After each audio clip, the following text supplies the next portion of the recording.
نحمدہ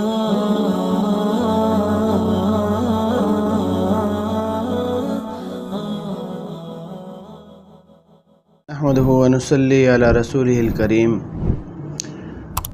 مسئلہ یہ ہے کہ یہ بات واضح رہے کہ مرد کا جو سطر ہے وہ ناف کے متصل نیچے سے گھٹنے کے آخری حصے تک ہے، جس کا لوگوں کے سامنے کھولنا بھی جائز نہیں ہے، اور نماز میں چھپانا بھی واجب ہے۔ اور اگر نماز میں مرد کے سطر میں سے کوئی عضو ایک رکن کے بقدر یعنی 3 مرتبہ سبحان اللہ کہنے کے بقدر کھل گیا تو نماز فاسد ہو جائے گی۔ اگر 1/4 سے کم کھلا ہو یا 1/4 ہو یا اس سے زیادہ ہو لیکن ایک رکن سے کم مقدار میں کھل گیا ہو تو ایسی صورت میں نماز نہیں ٹوٹے گی۔ اور اگر نماز کے شروع کرنے سے پہلے ہی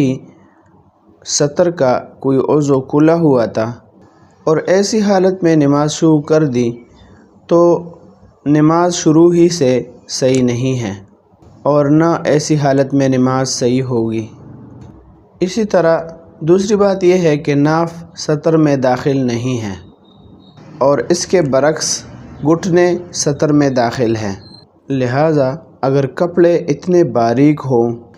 کہ گیلے ہونے کے ساتھ اور بدن کے ساتھ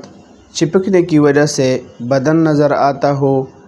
یا پسینے کی وجہ سے یا ویسے اس کے اندر بدن نظر آ رہا ہو، یعنی چمڑے کی رنگت ظاہر ہو گئی تھی اور اسی حالت میں نماز شروع کی تو نماز کی نیت اور نماز صحیح نہیں ہوگی، لہٰذا سطر کو چھپا کر دوبارہ نیت کر کے نماز شروع کرنا ضروری ہے۔ فتاوی عالمگیری جلد نمبر 1 صفحہ نمبر 58، حلبی کبیر صفحہ نمبر 214۔ اسی طرح فتاوی عالمگیری کا دوسرا حوالہ جلد نمبر 1 صفحہ نمبر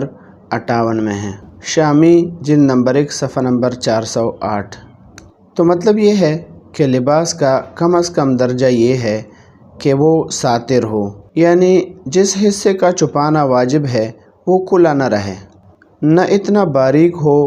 کہ جسم نظر آنے لگے اور نہ اتنا چست ہو کہ بدن کے جن اعضاء کو چھپانا ضروری ہے ان میں سے کسی کی بناوٹ اور حجم نظر آنے لگے، لہٰذا باریک کپڑا اگر اتنا باریک ہو کہ اس میں سے جسم نظر آ جاتا ہو تو اسے پہن کر نماز ادا کرنے سے نماز نہیں ہوتی، مگر یہ کہ اس کے اوپر کوئی بڑی سی چادر اوڑھ کر نماز ادا کی جائے۔ اسی طرح اگر لباس اتنا چست اور تنگ ہو کہ اس سے مستورہ اعضاء کی بناوٹ اور حجم نظر آتا ہو تو اس کو پہننا اور اس کو پہن کر نماز ادا کرنا، باہر نکلنا، لوگوں کو دکھانا سب ناجائز ہے، اور اس حالت میں دوسروں کا اسے دیکھنا بھی ناجائز ہے۔ لیکن اگر کپڑے اتنے باریک نہ ہو کہ جس سے جسم نظر آنے لگے، یا مرد کی قمیص اتنی باریک ہو اور اس کے نیچے بنیان پہنی ہو اور شلوار یا پیجامہ بھی موٹا ہو، یا لباس دوہرا ہونے کی وجہ سے جسم کے اعضاء نظر نہ آتے ہو تو اس میں نماز ہو جائے گی۔ البتہ عورت کے لیے پورا جسم سوائے چہرے، ہتھیلیوں اور پیروں کے، اس لیے اگر عورت کے لباس سے کوئی بھی حصہ ظاہر ہوا ان کے علاوہ تو نماز نہیں ہوگی۔ آپ کے مسائل اور ان کا حل جلد نمبر 3 صفحہ نمبر 321، حلبی کبیر صفحہ نمبر 214، شامی جلد نمبر 1 صفحہ نمبر 410، فتح الملہم